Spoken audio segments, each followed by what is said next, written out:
디모데후서 3장 1절로 18절 같이 읽겠습니다. 디모데 전후서 마지막 부분이죠. 1절부터 2절까지 기도 요청을 하고 있습니다. 1절 보시면 끝으로 형제들아 너희는 우리를 위하여 기도하기를 우리를 위한 중보 기도의 요청입니다. 그 내용이 뭡니까? 주의 말씀이 너희 가운데서 같이 퍼져나가 영광스럽게 되고 그랬습니다. 하나님의 말씀이 영광스럽게 되도록 기도해 달라는 겁니다. 우리가 영광스럽게 되는 것이 아니고 주의 말씀이 영광스럽게 되는 것이죠. 그것을 위해서 기도해 달라는 거예요. 우리는 뭐예요? 도구일 뿐이다. 우리는 하나님의 말씀을 드러내고 하나님의 말씀을 증거하고 예수 그리스도를 복음을 전하는 도구일 뿐이니까 우리가 영광스러울 필요가 없는 거예요. 예수님이 드러나고 하나님이 영광 받으신 하나님의 도구가 되게 달라고 기도해 달라는 것이고, 이제로 또한 우리를 부당하고 악한 사람들에게서 건지시옵소서 하라 했습니다. 그리고 이 악한 자들, 또 도리에 어긋나는 사람들, 믿는 자들을 핍박하고 박해하는 사람들로부터 건져달라. 그래서 복음이 계속해서 전해질 수 있도록 그런 기도를 하는 것입니다. 믿음은 모든 사람의 것이 아니다, 그렇게 말하죠. 믿음은 모든 사람의 것이 아니다. 하나님께서 모든 인류를 사랑하시지만 하나님께서 은혜를 베풀어 주신 자는 어떤 사람입니까? 회개하고 돌아오는 사람입니다. 회개하고 돌아오지 않으면 그 사람은 은혜를 받을 수 없는 것. 그래서 믿음이라고 하는 것도 모든 사람이 다 믿음을 가질 수 없는 것. 우리는 착각합니다. 내가 열심히 하면 다 믿을 수 있다, 그렇게 생각할 수 있는데 그렇지 않습니다. 믿음은 하나님께 속한 것입니다. 그래서 우리는 그저 전할 뿐인 거예요. 그저 전하고 선포하고 섬기고 희생하고, 그렇지만 그렇게 한다고 해서 다 돌아오는 것은 아닙니다. 그래서 우리가 너무 그 결과에 목을 매면 안 됩니다. 결과는 하나님께 있는 거예요. 반대로 내가 정말 믿음의 사람인가, 그래서 항상 점검하고 두렵고 떨리는 마음으로 항상 근신하여 깨어 있어야 됩니다. 내 믿음이 가짜인가, 내 믿음이 진짜 믿음인가 돌아봐야 하는 거죠. 그래서 3절과 5절까지는 바울의 확신과 소원에 대해서 말을 하고 있죠. 3절에 주는 미쁘사 너희를 굳건하게 하시고 악한 자에게서 지키시리라. 하나님이 너희를 굳건하게 하실 것이다, 지키실 것이다. 그에 대한 확신입니다. 4절에 너희에 대하여는 우리가 명한 것을 너희가 행하고 또 행할 줄 우리가 주 안에서 확신한다. 사도 바울이 보낸 편지를 잘 순종할 것에 대한 믿음이에요. 신뢰입니다. 왜 이렇게 신뢰하고 확신할 수 있냐면 주 안에서잖아요. 하나님이 그렇게 행하실 것이라는 거예요. 하나님에 대한 확신, 하나님에 대한 신뢰가 데살로니가 교회 성도들을 향해 확장되는 것입니다. 5절에 주께서 너희 마음을 인도하여 하나님의 사랑과 그리스도의 인내에 들어가게 하시기를 원하노라. 한 번 더 기도하는 것은 하나님의 사랑, 그리스도의 인내, 거기에 거하기를 원한다. 그러면서 6절부터 15절까지는 교회 안에 교회를 어지럽히는 사람들에 대한 마지막 태도, 권면을 하고 있는 것을 볼 수가 있습니다. 6절에 보면 형제들아 우리 주 예수 그리스도의 이름으로 너희를 명하노니 게으르게 행하고 우리에게서 받은 전통대로 하지 아니하는 모든 형제에게서 떠나라, 이렇게 말씀합니다. 게으르게 행한다라고 하는 것은 원어적으로 아탁토스, 것은 무질서하다는 뜻입니다. 하나님의 법대로 살아가지 않는, 자기 생각대로 자기 마음대로 살아가는 사람들. 앞에서 언급했던 잘못된 종말론을 가지고 주님이 곧 오실 텐데 일할 필요가 뭐가 있느냐, 일하는 사람들은 오히려 정죄하고 그렇게 살면 안 된다고 하는 거죠. 일상을 포기한 사람들입니다. 네. 그런 사람들은 폐를 끼치는 거예요. 그러니까 교회가 그런 사람, 가난한 사람들을 돌봐야 되는 책임이 있으니까 그 사람들은 교회를 소위 말해서 빨대를 꽂았다 이런 말을 하잖아요. 이 사람들은 자기가 하고 싶은 것만 합니다. 일도 하지 않고 일상을 살아가지 않고 뭐 자기에게 부여된 책임은 감당하지 않고 교회 안에서 어지럽히기만 하는 거예요. 정말로 잘못된 이단 사상을 받아들인 사람들입니다. 그리고 받은 전통대로 행하지 아니하는 모든 형제였습니다. 받은 전통대로라고 하는 것은 사도 바울의 가르침을 말합니다. 말씀을 불순종하는 사람이죠. 말씀에 뿌리가 없는 사람입니다. 그런 사람들에게서 어떻게 말합니까? 떠나라. 원래 성령 안에서 하나 되는 것이 하나님 뜻인데요. 근데 성령을 인정하지 않는 사람들이에요. 이런 사람들은.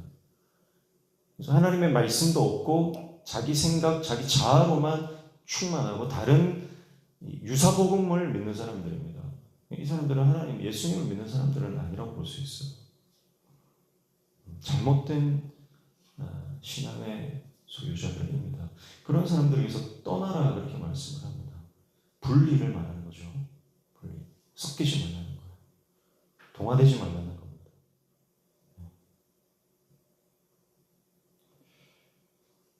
그러면서 사도 바울이 뭐라고 말합니까?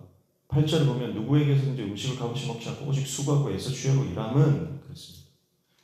바울조차도 수고하고 애써 주야로 일했다. 그 이유가 아무에게도 폐를 끼치지 아니하려 합니다. 그랬습니다. 사도 바울이 후원을 받기는 받았지만 후원 받는 것에 대해서 당연하게 생각하지 않았습니다.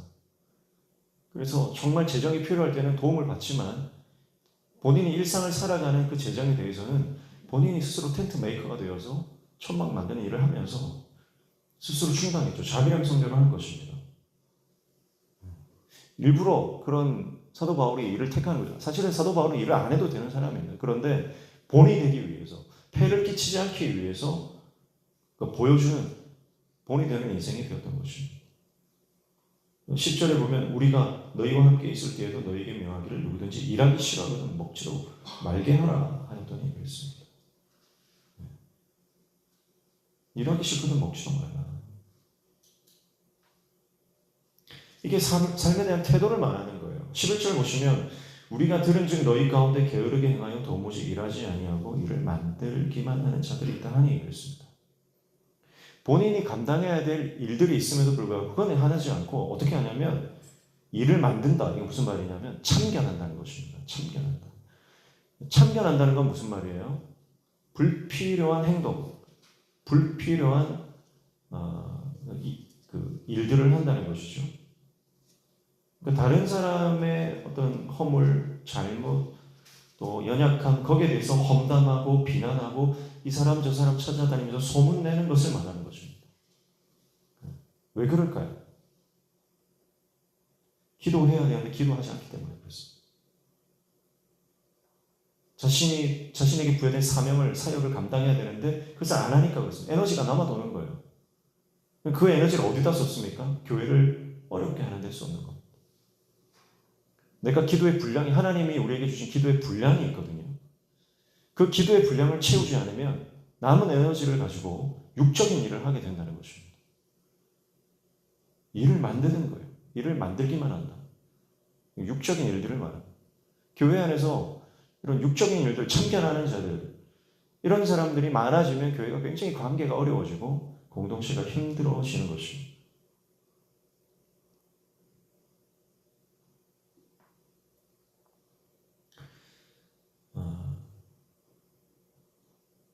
그래서 14절에 보면 한 번 더 말씀하죠. 누가 이 편지에 한 우리 말을 순종하지 아니하거든 그 사람을 지목하여 사귀지 말고 그로 하여금 부끄럽게 하라. 한 번 더 형제에게서 떠나라 6절에서 말씀했는데 14절에 한 번 더 사귀지 말라. 더 나아가 어떻게 합니까? 부끄럽게 하라. 영적인 일을 도모하지 않고 육적인 일만 도모하는 사람들, 자신의 일상을 포기하고 잘못된 복음, 유사 복음과 이단 사상으로 잘못된 신앙생활을 하는 그 사람들을 부끄럽게 하라는 겁니다. 부끄럽게 하라는 것은 징계를 말합니다. 우리가 때때로 교회에서 징계를 해야 됩니다. 징계하는 것에 대해서 굉장히 거부 반응을 가지신 분들이 있습니다. 네. 교회가 치리하지 않으면 권위가 사라져 버립니다. 네. 치리해야 될 문제에 대해서 치리하지 않으면 교회는 권위가 없는 거예요. 징계해야 될 문제에 대해서 징계하지 않으면 교회의 권위가 바닥을 치는 것입니다. 교회가 사랑이 없어서 그런 것이 아닙니다. 왜 부끄럽게 하라고 하면서 15절에 이렇게 말하죠. 그러나 원수와 같이 생각하지 말고 형제같이 권면하라. 형제이기 때문에 권면하고 부끄럽게 하는 겁니다. 그리고 그 부끄럽게 한 그 징계를 받아들이면 회복되는 거예요. 받아들이지 않으면 도무지 회개와 회복이 일어나지 않는 겁니다. 그러니까 징계의 목적이 뭐냐? 회복입니다. 징계가 없으면 회복도 없다는 거예요. 그래서 하나님도 때로는 우리를 징계하시거든요. 우리를 망하게 하려고 하는 게 아니죠. 하나님이 우리를 사랑하시기 때문에 우리를 징계하시는 겁니다. 그리고 그 하나님의 징계 가운데서 그걸 받아들이고 수용하고 하나님 뜻을 깨달으면 회복되는 거예요. 징계받았는데 원망하고 불평할 수도 있어요. 그 사람은 회복되지 않는 것입니다. 영적으로 회복되지 않는 것입니다. 그러나 하나님이 징계하실 때 하나님의 뜻을 돌이키고 하나님께 돌아가면 회복되는 겁니다. 사도 바울은 분명히 말하는 거예요. 데살로니가 교회 안에 이런 사람들이 있다는 거예요. 불순종하는 사람들. 잘못된 그 종말론을 가지고 완전히 일상을 포기해버리든지 그날만 기다리는 거예요. 시한부 종말론을 가진 사람들이죠. 그런 사람들을 징계해야 된다. 부끄럽게 해야 된다. 그리고 그렇게 말 안 들으면 관계를 끊어야 된다. 때로는 단호할 필요가 있습니다. 명백한 범죄와 그 죄에 관해서는요, 단호하게 그것을 말해야 됩니다. 여러분, 죄를 죄라고 말하면서 지금 교회밖에 없거든요. 그건 죄다. 이렇게 말할 수 있는 건 교회밖에 없어요. 세상에서는 더 이상 죄를 죄라고 말하지 않습니다. 우리는 영혼에 관한 문제, 죄에 관한 문제를 다루는 곳이기 때문에 교회에서 더 이상 누가 상처받을까봐, 사람들이 상처받을까봐 죄를 죄라고 말하지 못한다 그러면 교회가 생명, 능력을, 권위를 잃어버리게 되는 것입니다. 이 말은 다시 돌이켜서 나에게 적용한다면 어떤 말이에요? 자신에게 엄격해지셔야 됩니다. 내 안에 있는 죄와 내 삶에 들어차 있는 죄악에 관해서 여러분 스스로 엄격해지셔야 됩니다. 스스로를 부끄럽게 하셔야 됩니다. 스스로를 압박하셔야 됩니다. 이거 하나님 기뻐하지 않는구나. 그러면 그걸 잘라내기 위해서, 그래서 떠나기 위해서, 사귀지 않기 위해서, 완전히 이게 잘라버리기 위해서 우리가 안 그러면 난 부끄러워진다. 안 그러면 내가 정말 부끄러움 가운데 거한다. 그것을 이 말씀을 자기에게 적용시키셔서 하나님 앞에 온전한 하나님의 사람으로 살아가시기를 축복합니다. 13절에 보면 형제들아 너희는 선을 행하다가 낙심하지 말라 그렇게 말합니다. 여러분 포기하지 마시기 축복합니다. 끝까지 주님의 사명 감당하시고 죄와 싸우시되 끝까지 싸우시고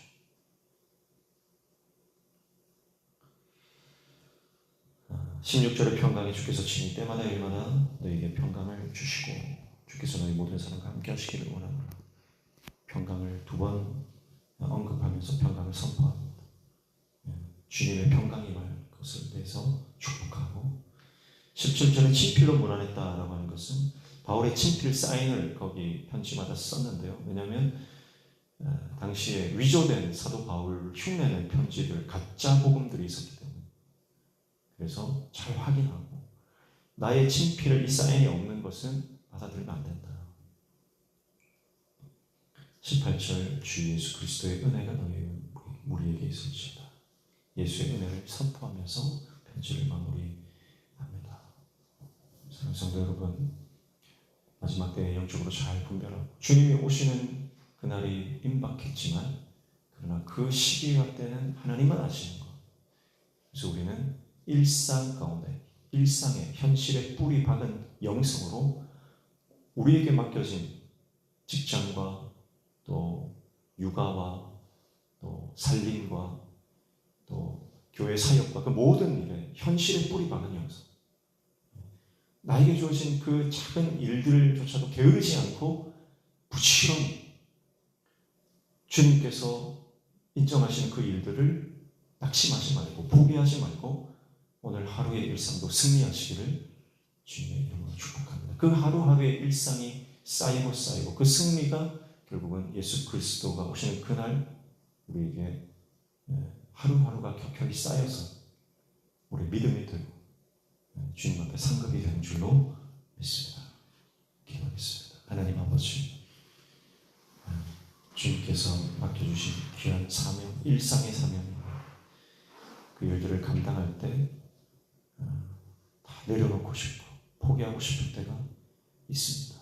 너무 힘들어서 그냥 그저 주님 오실 날만 기다리고 싶을 때도 있습니다.